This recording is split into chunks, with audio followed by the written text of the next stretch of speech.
This is the Janine Pirro Show. Now, here's Judge Janine Pirro. Welcome back to Judge Janine's Tunnel to Tower Foundation show. Joining us now is David Horsager, who is an author, but more than that, he is a man who has been trusted by the heads of the biggest corporations in this country. He is someone who, when he speaks, they listen. He's a motivational speaker, and he has a new book out, which grabbed my attention, folks. It's called Trust Matters More Than Ever. And we are very fortunate to have with us today David Horsager, who is this national best-selling author. David, welcome to the Judge Janine Tunnel to Towers Foundation show. How are you this morning? I'm fantastic. It's a treat to be on with you. Thank you so much. All right. I'm passionate about this work. Well, I can tell you're passionate. First of all, I want to congratulate you on this book, because when I got the book, and I get so many books, I opened it and I said, this is like, it is very well programmed, so that you've got all of these different chapters, but you've got a couple of charts here and there, not at all complicated. And it is a very easy, organized, simple read. And it has incredible pearls. I call them pearls. But the most important part of your book, David, is that little ribbon that you have in the book? You went for the extra buck so that we know what last page we were on. So even if the content's bad, we just held up at a big author event as the most beautiful business book that anyone had ever seen. So it's like I learned something. Back years ago, 25 years ago when I started this work, you had to prove the research about trust, how trust affects things. And now they're like, you can see I've got a sliver of the research. We put out one of the biggest studies every year out of the Institute on Trust and Leadership, but we have a sliver of the research. They get it. They want tools. They want takeaways. And that's why this book is just like, boom, here's a tool. Here's how you rebuild trust. Here's how you clear. Here's how you do this. Yeah. Thank you so much, though. No, but I love the way it's written. I mean, it really is very, very easy to navigate. But the most important part of this is trust. And, I come from the political end of things. Mm-hmm. And there is a candidate for president who lost because that candidate was considered untrustworthy. And, of course, I'm talking about Hillary Clinton. And I'm not talking about politics in the sense of, pro or con. But it was like 65% of America didn't trust Hillary Clinton. So you, as someone who is an NSA speaker, Hall of Fame inductee, Wall Street Journal best-selling author, I could go on and on about your background with over 20 years of education, research, and work with national companies and global governments.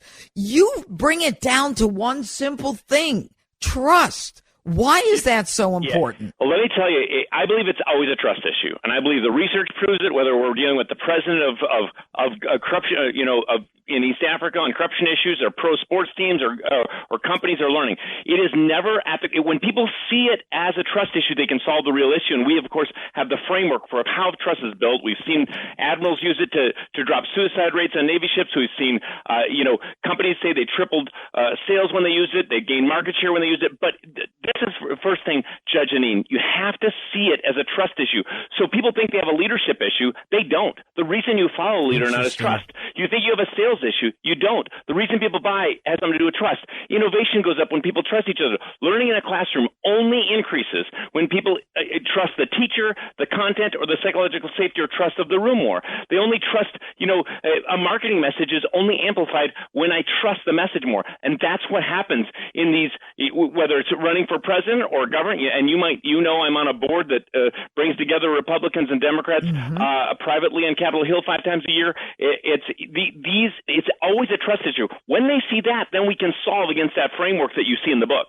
Well, when you talk about trust, relationships break up over trust. Doctors lose patients over trust. Athletes, leaders, entertainers. And let's talk about marriages. They break up over trust. But in your book, Trust Matters, David Horsager, you talk about the 8 pillars of trust. What are they? The 8 pillars of trust, these are the ways trust is built globally. So, I can talk 8 days about this. We certify people, we train on it, but let's go quick. They trust the clear, number one. People trust the clear. They mistrust or distrust the ambiguous or the overly complex. Number two, they trust compassion, where they trust those that care beyond themselves. If you don't care about someone at all, even if it's not me, if you don't care about something beyond yourself, I don't tend to trust you. Number three is character. Of course, we know we trust people that do what's right over what's easy. And while these start with C, I might just add that it's not a cutesy motivational list. They each represent a really important research funnel. Mm-hmm. The next one is competency. I might trust Judge Janine to take care of my kids at the ball game because of her character and compassion. I might not trust Judge Janine to give me a root canal, right? Because of competency at that. So I trust commitment. People that stick with it in the pandemic or whatever. I only trust people that stay committed. The next pillar is connection. We trust those that are willing to connect and collaborate. When I work with companies and I see siloing, we know we have a connection problem, and it's costing them in money, in communication, and a host of other things. The final, the almost last pillar is contribution, and really the word to think of there is results. We trust results. You've got to you can't just have compassion and character. You've got to contribute results. Finally, the queen and king of the pillars is consistency. That is sameness. I trust sameness. I want to know you're going to show up the same way all the time. By the way, for good or bad, if you're late consistently, I will trust you. But to be late. So it's these 8, when people can see these 8, they start to solve the right thing. And if they're thinking, empathy, well, that fits under compassion or whatever. But these are the 8 pillars of trust. And if people just stop saying leadership or even communication, I was communication undergrad, it is never, Judge Janine, it is never at the core a communication issue. Communication is happening all the time. Clear is trusted, unclear isn't. Compassion is trusted, hateful isn't. High character is trusted, dishonest isn't. All right, but let's apply that to the last election, because as I was going through this in your book, I'm thinking to myself, clarity. Who was clear? Was Joe Biden clear? We couldn't understand a word he was saying. And again, I don't want to be pro one or way or the other, although everybody knows that Donald Trump has been my friend for over 40 years. But, Joe Biden couldn't say anything you understood, and Kamala Harris was worse. So in terms of trust, clarity won, and it goes back a long ways, Judge. And just think of the first election for President Trump. In one speech, when really I would say the tipping point time frame, he gave a speech that had 2 phrases 45 times or more in less than an hour. And one of the phrases was, I'm going to make America great again. That was the first time we really heard it. This is, let's go back. We're going back to Secretary Clinton time. And the other phrase was, I'm going to build a wall. Now, he said it over and over and over. Some people laughed, some people whatever. The difference was when people walked out of his speech, they said, what did he say? He said, he's going to make America great. He's going to build a wall. And the others, they asked Secretary Clinton, what did she say? Even her fans, they said, I don't know, but I like her. What did she say though? What did she? Yeah, well, same I don't with remember. Kamala. And so it's the same now, but one of our tips of the 40 in the book for leaders is if your message isn't memorable, repeatable, and actionable, it doesn't matter. You can't have that message not be memorable, MRA, memorable, repeatable, actionable. And that was one of the reasons President Trump won. Okay, and what about this idea of competency? All right. The competency test. I mean, it was so difficult to compare them. I mean, if Kamala Harris is saying, I can't imagine or think of a thing I would do differently than Joe Biden. I mean, when you think about Afghanistan, you think about the economy, inflation, the border, crime. I mean, don't you then question her competency? Competency is all about abilities. So have I seen them do it before? What are they doing? And one way, as you know, right now Trump is winning is getting this cabinet together quickly. He's, whether people, like some or don't like some, even shifting out Matt, as you know, there was a competency to that. So competency is all about ability. We trust people that either have done it before or they show they can do it in the future. And that's based on ability. That's why we trust someone to, by the way, these are weighted a little bit. So you might say, to gain what we call the trust edge, or really be a trusted leader, it's all 8 pillars. We know that. But in certain areas, we might want someone higher trust than others. So like my airline pilot, I really want them high on competency. I'm not as big on character. But my babysitter of my kids, I want to make sure they have very high character. Right. Now, of course, the winners are those that have all 8.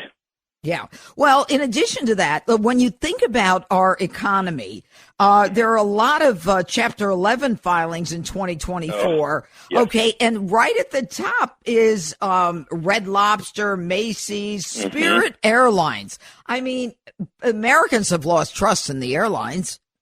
No doubt about it. And there's only one way. This is a good place to just talk about rebuilding trust, whether you're Red Lobster. By the way, I knew the former Red Lobster CEO that turned it around before, and then amazing job he did. And then, of course, over the last decade, all these changes for the worse. But basically, how do you rebuild trust? People ask me this all the time. And in the book, there's a 10-step process, whether you're a CEO with a moral failure or you're a company with an oil spill. But it comes down to one thing, and it's not always what people think. They think they rebuild trust on the apology. And I'm not saying don't apologize to open the door, but you never, ever, ever, ever, ever rebuild trust on the apology. You have to make and keep a new commitment. We hear all the time, I'm sorry I'm late. No, you're not. You're late every time. I'm not. It's the only way to rebuild trust is to make and keep a new commitment. And that's what has to happen on these Chapter 11s, and we can give you the list. But they have to make a commitment they can keep. Like, you got to show competency. I could give you, and the list of many other companies that are struggling right now, and they're going to tank if they don't take action and make and keep a new commitment. All right, so let's talk about Bud Light, okay? Bud Light, All-American, they bring out Dylan Mulvaney, and it goes to crap, all right? Yeah. And Target, they had these, what was it? The bathing suits for boys that could wear so they could look like girls. I forget what they call the bathing suits. I mean, talk about losing trust. I mean, I don't know if that has to do with, competency, clarity, character. It's all of it. It's a mess.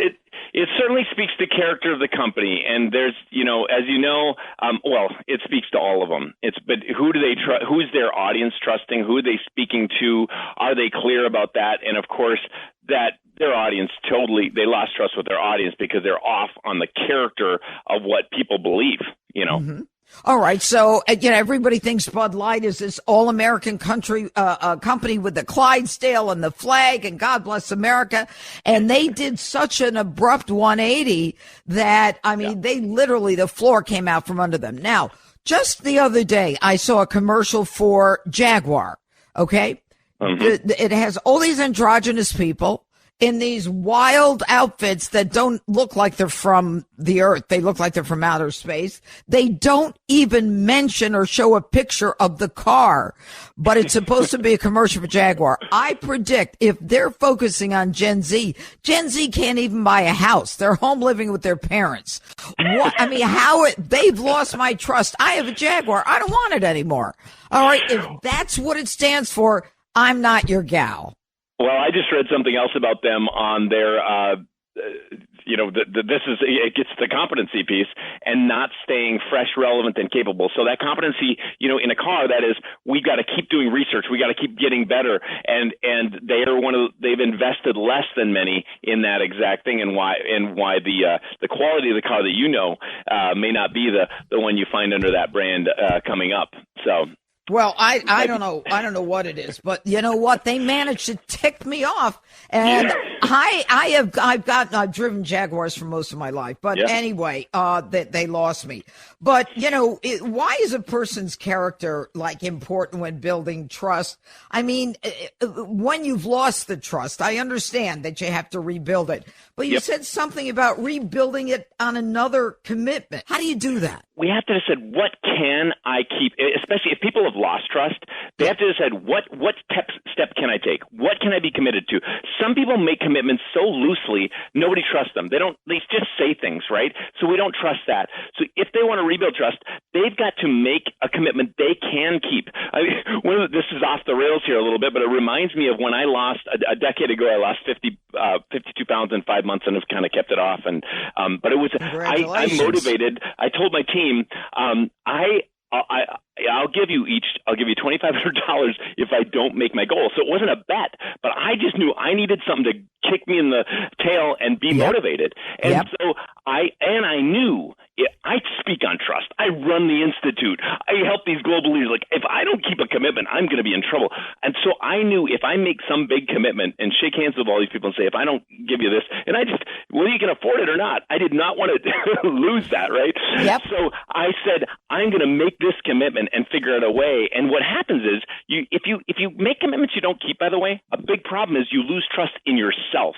And so I made that commitment knowing the worst thing wouldn't be that I lost trust from my team, but that I would lose trust in myself, in that I say things that I don't mean. And when I say something, people know I mean it. But this is, you see this all the time in politics. People don't trust themselves. So then they poison others. And we see this in CEOs that you can trust and can't trust. But this is making a commitment and keeping it. And the first thing to do for people that don't trust themselves is they got to start making commitments they will keep. Maybe they won't, 50 pounds was hard for me, but I had to find a way, And that's amazing. What about across the generations, though? How do you build trust between, like, grandpa and a grandchild? I mean, even their language is different. It's true, but it still comes down to a lot of the same things. Clarity still wins. Compassion still wins. I mean, it's interesting research. This recent study found that basically you can hardly build trust or empathy in the presence of a mobile device. So, really? This is difficult. If you're sitting down with your grandparent or your child, turn the phone over or don't have it between you. When you're doing annual reviews, make sure there's no computer between you and the other person. But this is what I really say, Judge, is that, we have young people saying, I don't trust the older people. We have older people saying we can't trust the younger people. And there's truth and there's problems, but what I have to get people to focus on is themselves. Because when I see the dean of that university work on themselves, that university has changed. When I have that admiral look at themselves a little bit, we see the Navy ships are changing. So I had a recent event, a couple thousand people there, and they're having me sign books at the back. And Judge, you can't imagine how many people came up to me and they said, after I spoke, they said, I believe in that trust stuff. I love that trust stuff. Can you sign this book to that other person? Because they really need it, right? And so everybody buys into this trust stuff once they see the research and they get it, but they always have somebody else. But the point is, young people, you've got to build trust. Older people, you've got to build trust, and you have to focus on what you can do. As you can tell, all my listeners out there, David has a lot of energy, and this book is really a fascinating read. And I can tell you, every one of us can get some benefit out of it. It's like Teddy Roosevelt, and David quotes him, no one cares how much you know until they know how much you care. I mean, there's just things that make sense and steps to change a habit. How do you change that? And so clear and so nicely written in this book. I love the design of this book. Anyway, David Horsager, you're going to go to number one with this. I could tell you've got more energy than anyone I've had on the show in the last 3 years. So you go out there, go get them, and make sure everybody starts trusting each other again, because we could definitely use that. Thank you, David. Thanks for being with us. Thank you, Judge. All right. Thank you Take so care. And never forget, join the Tunnel to Towers Foundation on its mission to do good in honor of America's heroes. Donate $11 a month at T2T.org. That's T2.org. This is the Judge Janine Show.